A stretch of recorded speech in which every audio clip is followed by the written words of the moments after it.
Good morning. Love all y'all. Love everybody that's listening to my voice. I love you too, Ed. Thank you, Kenneth. Today's topic of the message is Halloween. You know, I grew up, didn't know nothing about Halloween because we didn't participate in nothing like that. I was a Primitive Baptist, and they stayed away from anything like that. Well, as I was raising my children, I took them trick-or-treating, and let's just talk about it just a little bit. I never knew it was once All Saints Day holiday. But when I studied Halloween, it kind of assured me in my belief that it's from Satan. They dress up as witches. They dress up in evil outfits. Pagan appeal has taken over that holiday and is trying to take over all the holidays. Yeah. Trick or treat. Where did that come from? Well, I studied that, and it comes from a pagan tradition of besetting or threatening your neighbors or people that grew food and had something that they wanted. You either treated them or they'd, like I say, they'd threaten you to have bad fortune, or something may go missing, or something was tore up. Or, in other words, it was not just like the little kids now just say trick or treat and they want candy. They're not going to do anything to you. Back then they would. It's not. I don't want nothing to do with that. Mistreating people because they won't give you something that you want that they got. That's awful. And they hid their identities with masks and bizarre costumes. We do that now, don't we?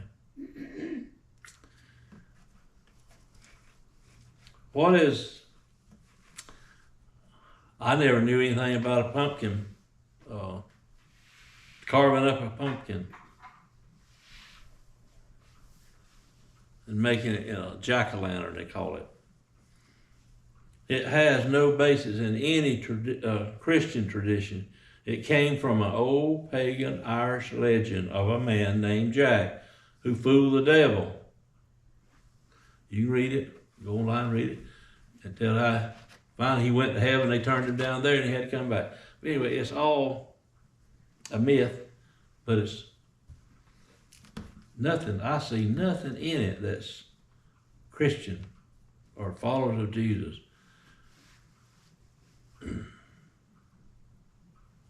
We see houses decorated, we see people. They decorate them as ghosts, witches, devils, vampires, monsters, jack-o'-lanterns. I mean, that's just a few. That's just the way Satan, he wants to change all the holidays and do it his way. He's got to be in attention. He's got to get everything, all the attention off of Christ and off of God. Can y'all see that when you go through all the Christian? Even our one that we love the most is Christmas and Easter. He's clever and sly, and unless we are watchful as followers of Christ, we get caught up in all this. The stores has commercialized making all these costumes and decorations, making it very profitable to them. In 2023, over $12 billion was spent on Halloween decor, costumes, and candy. That's a lot of money. So we go in full time, don't we? Now that's not talking about the world, that's talking about here. And I wrote down here in years past when my children were little, before I studied about this, I never thought about it. No excuse. I have no excuse. I should have. I should have took the Bible and I should have studied it and found out what all it was about before I did that. But I didn't. And I ask God to forgive me for that. Because Satan was behind just about everything they are to do with Halloween. If you find something that's not, let me know. I would listen. We're going to read something in Deuteronomy. Y'all like Deuteronomy? Amy does. Yeah, it's kind of tough. Chapter 18. And I'm going to read just a little bit, then I'm going to read something in my study Bible, that commentary. But I'll tell you the difference. Warning against heathen practices. Now, I know this was back in, he was warning his people, Israel, against going into other countries about heathen practices. And we have everybody in the world here now, all kind of cultures, nothing wrong with people, all different people, everybody, God made everybody. We should love every one of them. And I do. Verse 9, when thou art come into the land which the Lord thy God giveth thee, thou shalt not learn to do after the abominations of these nations. He's warning them, ain't he? I think the pulpits across this country ought to be a warning to people the same way that it was warned against Israel back then. There shall not be found among you any one that maketh his son or his daughter, listen to this very carefully, to pass through the fire. What are you talking about? I just read you what my study Bible says, and you can take it, or you can go study it and come back and tell me more about this. This section contains more stern admirations against any indulgence in sorcery. The exact nature of this practice seems to have been kind of trial by ordeal. The context indicates that the offering of a child is for this particular purpose of determining the course of events. Talking about pass through fire. They talking about burning up little kids, aren't they? Why is it always the young, the innocent, that has to be punished for anything like this? Why don't they pick somebody my age, 76? Why don't they do that? They don't. I guess they think that the child don't have any sin. Bible says we're born in sin. So that's not an excuse, but we're talking about in Sunday school this morning about Herod killing babies up to 2 years old when Christ came, didn't he? And everywhere it's all over everything about the throwing babies in fire. And we think that's so awful. Oh, that's awful. Throw a little baby into a volcano or a fire where the gods, little g, will look after you. And we think about that, and that's so bad.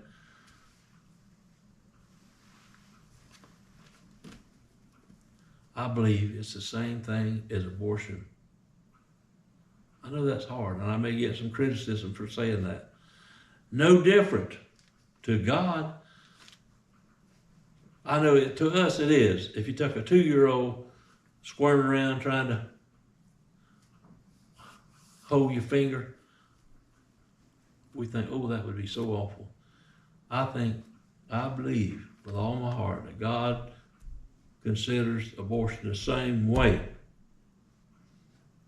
And if you can find out anything different, let me know. I want to hear about it. I do know that I'm not the judge. I don't keep account of everybody, but God is. He has account of everything that we do. And this is so bad about putting children, little babies, in the fire. Enough said there. Y'all can. Talking about black magic and stuff like that. We'll just read it.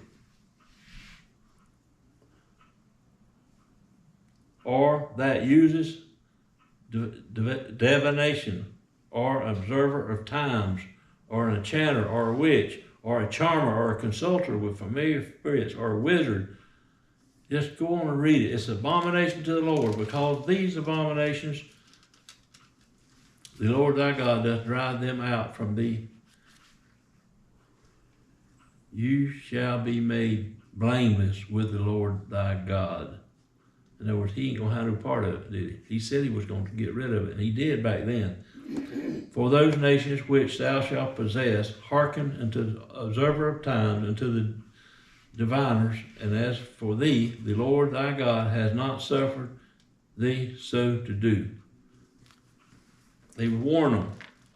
I think it's our job, as if you stand in a pulpit anywhere in this church, in this country, in a church or wherever, I think it's your job to tell people about this.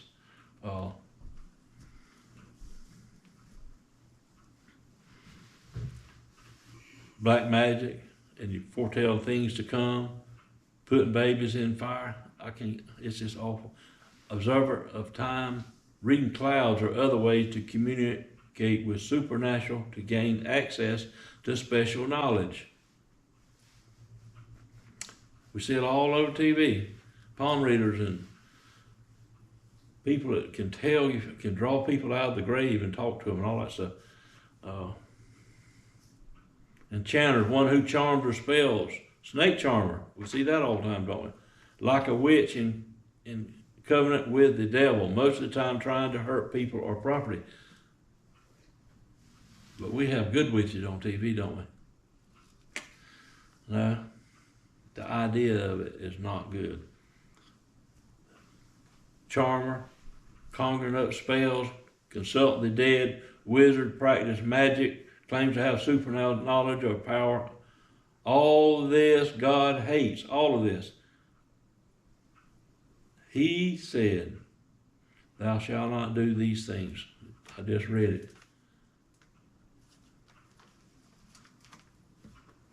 Talking to Brother Chance the other day, he said, I told him, I said, for everything I can see, all this comes from the pits of hell. He said, well, if you believe that, say it. He said, they can either take it or not. But, and I'm not talking to people in here. I know that we don't have nothing to do with what I've just read. All that is, it did come from the pits of hell, didn't it? It had to. It didn't come from heaven, did it? The stores sell all kind of black magic, like witches' costumes and vampire costumes, long pointy hat. Some have horns, brooms, and demon-looking masks. Even put on these things like on their little doggies. Dress them up for Halloween, the dogs and the children. It is estimated that 5 million adults plan on dressing like a witch.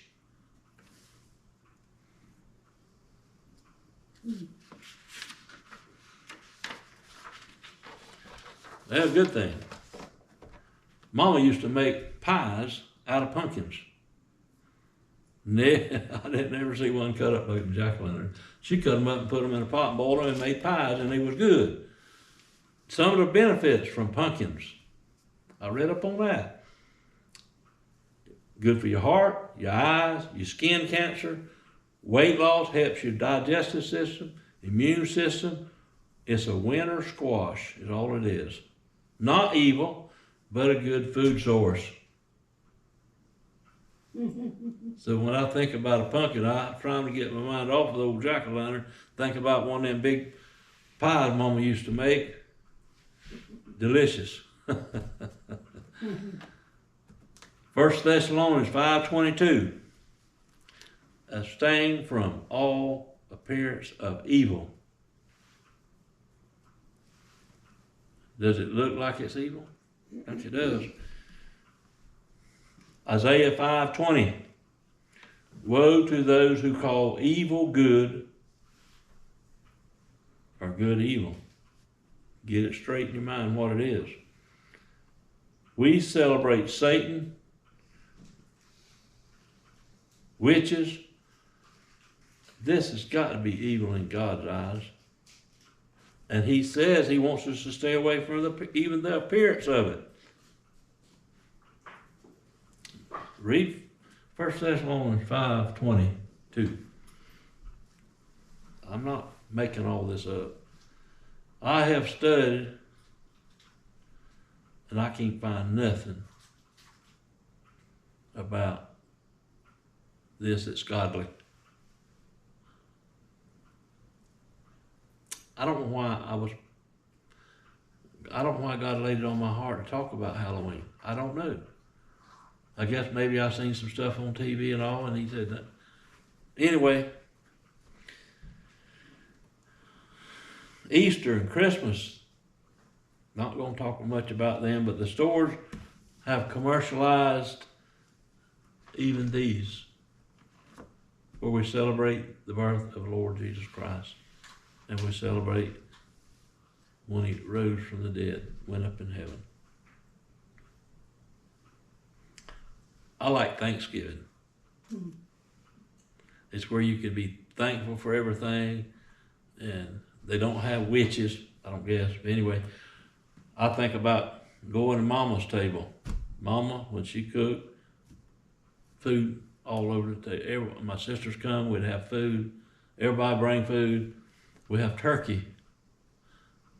And from what I can understand about history, people came over here had a hard time. They had a time with the Indians. They had, and I didn't say they didn't bring a lot of that on themselves, but they had a disease. And you can think about coming over here. There wasn't no hospitals. There wasn't nothing, just woods. But anyway, they came over here and they celebrated Thanksgiving. I think about that.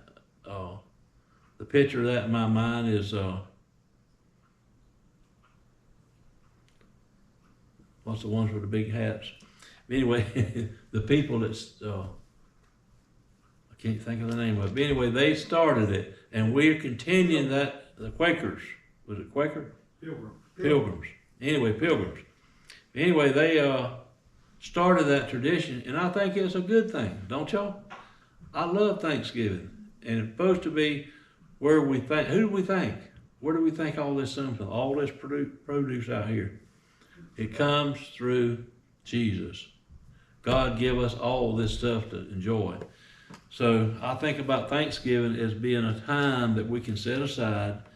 Not that we don't do it every day, but before we eat every time.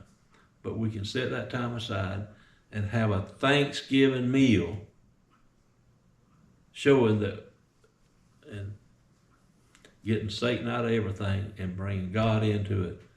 God give us this food, let's thank him for it and for our health and all that. Anyway, that's one of my favorite times of the year is Thanksgiving. Study all these things. Don't just depend on what I say. Study about it. See if you can come up with the same things I have. And study about the verses I read you in Deuteronomy and other places. I don't think God likes us as followers of Christ to follow something that's so, it appears like it's so much of Satanism. And that's just me. And I hope y'all think about this. And another thing brought to my attention, I didn't even know this. Brad told me this. November the 1st and 2nd is Day of the Dead. I never heard of that. I looked up a little bit, won't talk about it much. 3,000 years ago, they was an Aztec people in Mexico, from what I understand. Southern and central Mexico, they was ruled that part of that country for 200 years until the Spain come and defeated them, and their God was the most important God. They had a bunch of, yes, like all the other people did, was the sun god. But anyway, they celebrate this of the dead. And they even go out in cemeteries and put out food and flowers. And they had a time, they go out and clean. The only thing I seen good about it, they cleaned the headstones in the graves. That was good. But the rest of it I didn't agree with, but that's me.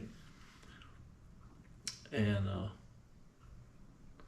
y'all can go and study that if you want to. But anyway, just think about this. And don't take my word for any of this. Just go read and study. But God's warning them people when they went into another land to watch out for the paganism, for the other gods. And what did God call it? The God the Father, he said, all the other gods are idols. Because he said, I don't know of another God. If God said he didn't know of another God, it must only be one. That's good enough for me. But he said, all the other gods are idols.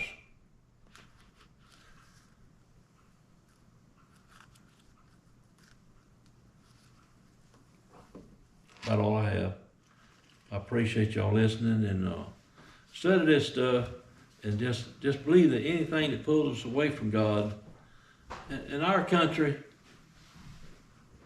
we're not going into a land and taking over like he's talking about to his people, Israel there. We have everybody coming in here. And like I say, it's okay for people to come. But we, as followers of Jesus, should not follow their gods.